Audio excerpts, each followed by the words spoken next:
Hi everyone, welcome to my channel. তোমরা সবাই কেমন আছো? ভিডিওটা কেউ স্কিপ করো না, পুরো লাস্ট পর্যন্ত দেখো। একটা চমৎকার জিনিস হতে চলেছে। ও এখন ঘুমোচ্ছে, এবার ওকে আমি ডাকবো, তারপর কি যুদ্ধটা হয় তোমরা দেখো। ওই ওঠ রে, ওঠ। সকাল হয়ে গেছে, কতক্ষণ ঘুমাবি? অত ঘুমলে হয় না।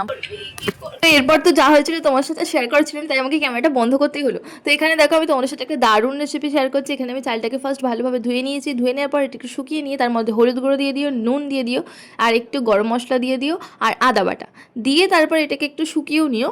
আর তারপর আমি কড়াইতে দেখো ঘি দিয়ে দিয়েছিলাম, একটু গরম মশলা দিয়ে দিয়েছিলাম, তেজপাতা দিয়ে চালটাকে ভালো করে একটু নেড়ে নিয়েছিলাম। নেড়ে নেওয়ার পর এর মধ্যে আমি কাজু কিশমিশটাকেও ভেজে অবশ্যই এর মধ্যে দিয়ে দিও, ভাজার দরকার নেই, নেড়ে নিয়ে তারপর মধ্যে আমি জল অ্যাড করেছিলাম। দেন সেদ্ধ হওয়ার পর দেখো পুরো ঝরঝরে বাসন্তী পোলাও পুরো রেডি। আর এরপর তোমাদের সাথে আমি আরও একটা রেসিপি শেয়ার করছি। এ দেখো ফার্স্ট আমি আলুগুলোকে ভেজে নিচ্ছি, তার মধ্যে একটু নুন হলুদ অ্যাড করে দিও। এরপর কড়াইতে তেল আর গরম মশলা দেওয়ার পর একটু তেজপাতা দেওয়ার পর পেঁয়াজগুলোকে দিয়ে দিয়েছি। পেঁয়াজগুলোকে এবার আমি লাল লাল করে ভেজে নেব। ভেজে নেওয়ার পর এর মধ্যে আমি টমেটো অ্যাড করেছি। টমেটোর মধ্যে একটু কিন্তু নুন আর হলুদ দিয়ে একটু সেদ্ধ করে নিও।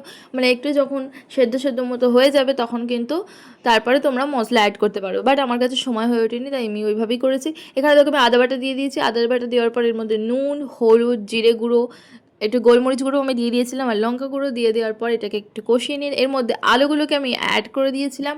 তারপরে আমি তার মধ্যে চিকেনটাকে অ্যাড করে নিয়ে একটু ভালোভাবে কষিয়ে নিয়েছি। কষিয়ে নেওয়ার পর যখন দেখবে কালারটা একটু আসছে, তারপর তোমরা এর মধ্যে জল দিয়ে দিও অ্যান্ড সেদ্ধ করে নেওয়ার টেস্টি লাগছে খালি দেখো। এরপর তো খাওয়ার পালা, তো তাড়াতাড়ি জল আমি খেয়ে নিই। Bye bye. ভিডিওটা অবশ্যই লাইক করে দিও, চ্যানেলটাকে অবশ্যই সাবস্ক্রাইব করে নিও। পরে আবার নেক্সট ভিডিও আবার দেখা হচ্ছে। বাই।